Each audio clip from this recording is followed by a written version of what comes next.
Figuring out which product to sell on Amazon can be really challenging and annoying.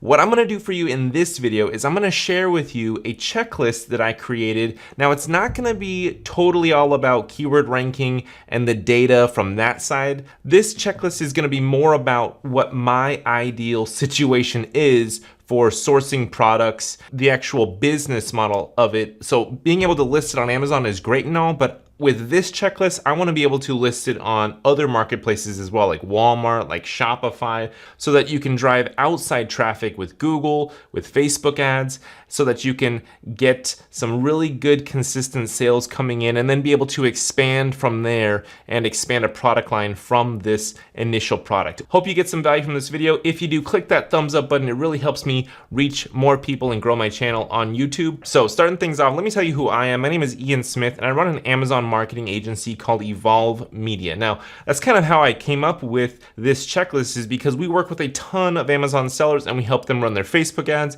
build out messenger bots, run Google ads, do a lot of email marketing for them.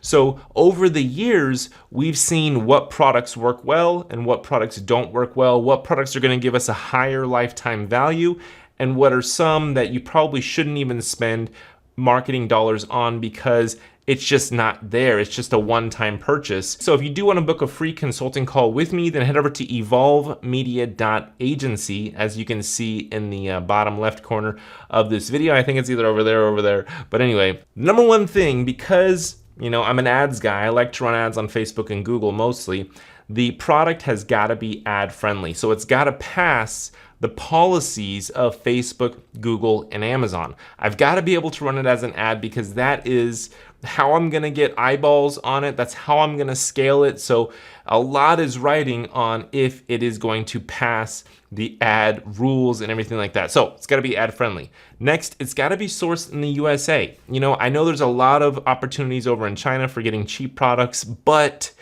it is a headache. You gotta go through customs. It takes a while for you to get your product over here. There's a little bit of sketchiness. There's a little bit of trust issues that I have. So I typically prefer products sourced in the USA, somewhere where I can just go find them, go to their facility if I want to, go see samples, have a good relationship with them as a manufacturer, as a big source of my entire business. They would be the foundation of it, manufacturing my main product, right? So I gotta make sure that they're gonna put me as priority in their manufacturing lineup. I gotta make sure that they're gonna be able to handle the scale. If I take this product from 5 sales a day to 5,000 sales a day, are they going to be able to keep up with replenishing my inventory? So being sourced in the USA is a pretty big thing because I'm based in the USA.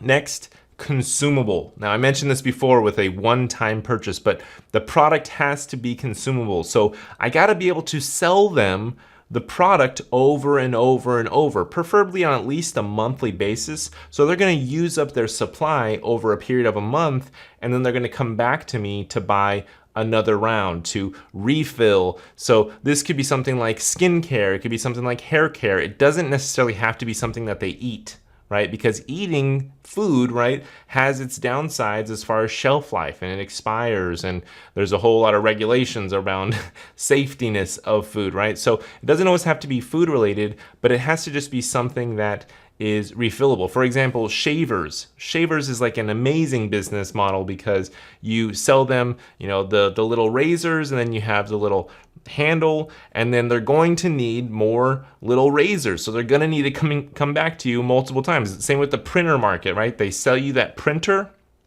and they give you a really good deal on that printer because they know that in order for you to use that printer, you got to come and buy their ink. And they're going to make their ink way overpriced and way expensive because now they have leverage on you. So consumable is everything.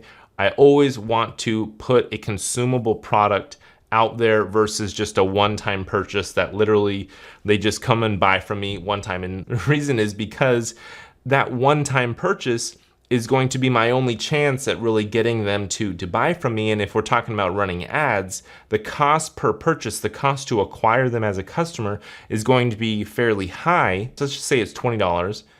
If I'm gonna pay $20 to acquire them and it's only a one-time purchase, I mean, then I'm relying on to cross-sell them to make more profit off them, the lifetime value is just not really there. So if I look at it like, okay, it's $20 to acquire them for the first time, I get them as a first time customer, and then they're monthly, right? Then I'm making that money back over the long term and I have a higher lifetime value. So consumable is probably the most important point on this list. So point number 2, the price point, okay? I like it to be from $10 to $35. Now this is the first kind of product in the product line. I'm assuming this is, your first product. So, it's in impulse buy territory. If this was maybe like your 10th product and you already had a product line, you can have higher price points because you're getting them to buy from you first at the lower price point. You're getting them to take a chance on you at a lower price point. Then you can upsell them to a higher price point once they have that trust and relationship with you.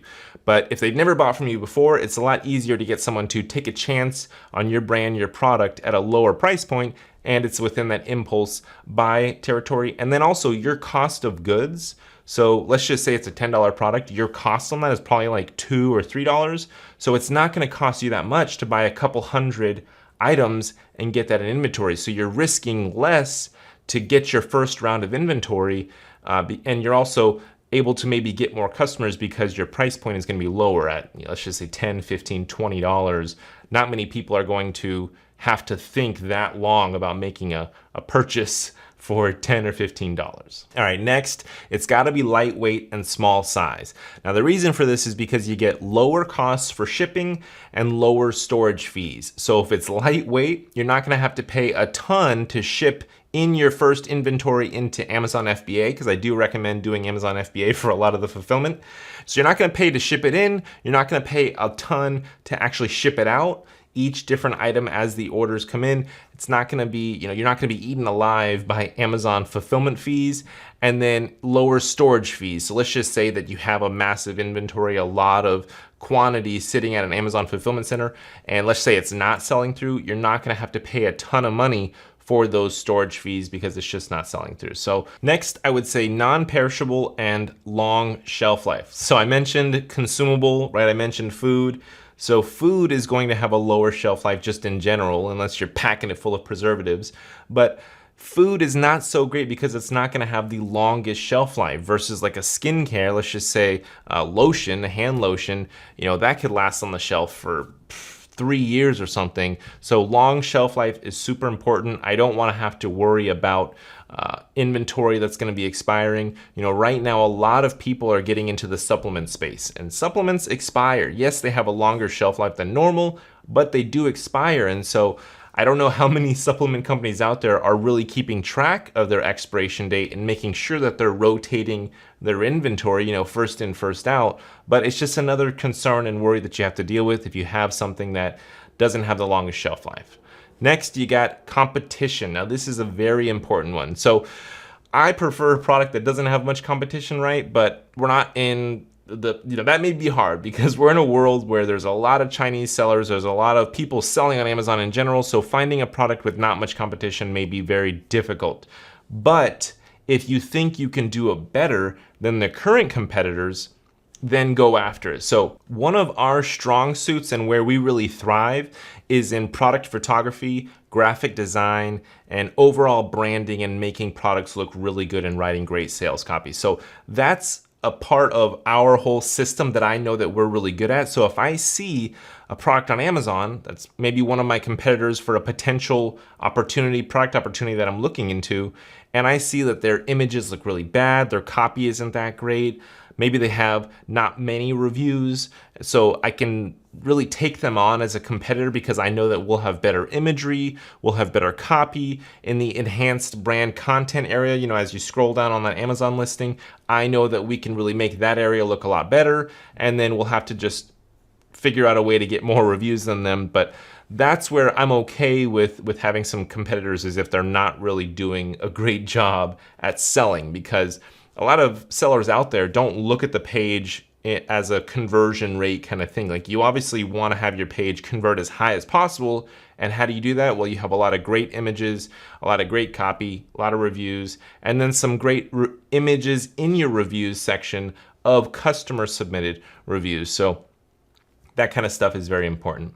Next, I would say non-seasonal and has to have demand year-round. So seasonal products, yes, they are great for big pops and spikes in revenue and volume. But when you're talking about having a business, I personally am not a fan of seasonal businesses. I want to have an annual business, a business that does somewhat consistent sales over the course of the year. Now, obviously, I know the pros of having a seasonal business. I've ran seasonal businesses where we've had big bursts of order volume and sales, but then you need to figure out how to make those slower times profitable and drive revenue and things like that. So that can be a challenge, and that's where maybe you expand your product line to have some off-season products, or you launch another brand so that you can have some off-season sales coming through. All right, so next, can be worked into daily routine. Now this is more for the customer side. So if this is a product that they're using on a daily basis, that's a really good thing, because again, I'll just go back to the skincare. Every morning they take a shower, they put on this lotion or serum or some kind. They're creating a routine, it's becoming habitual, and that's how I get that long lifetime value, that long time customer that's gonna be buying from my company month after month after month, year after year. That's where I wanna be at with the business. I don't wanna constantly be fighting for new customers. I wanna be able to kind of have residual income. So it's like I got them as a customer in month one, and then I'm like, okay, good, we will have that snowball effect month over month as we hold on to that current customer base. Also, that gives me a higher multiple when I go to sell the business, because I'll have these recurring customers, these subscription type of customers just coming in on a regular basis, and then bringing on new customers. It's a lot easier. I may even be able to spend more to acquire them as a first-time customer, because I know that they will stay on for X amount of months on average. All right, my last bullet point is that it can easily be combined with complementary other products and expand the line from there. So again, I'll just go back to the skincare example. So if you have, let's just say, hyaluronic acid serum or some kind of lotion or some kind of nice skin serum, then you can easily add on other lotions, face washes, other kinds of skin products from that. So you can easily build onto that. So being able to build your line from this first product is definitely crucial and important. So those are a couple of my bullet points, my own checklist for when I'm looking for a product to be able to offer on Amazon, or when I'm looking to partner up with another company or buy a company. This is definitely the formula and the checklist that I refer to on a regular basis. So I hope this helps you. Hope you got value from this. If you did, click the thumbs up button. Consider subscribing to the channel. Leave a comment below if you have any questions for me, and I'll catch you in the next one.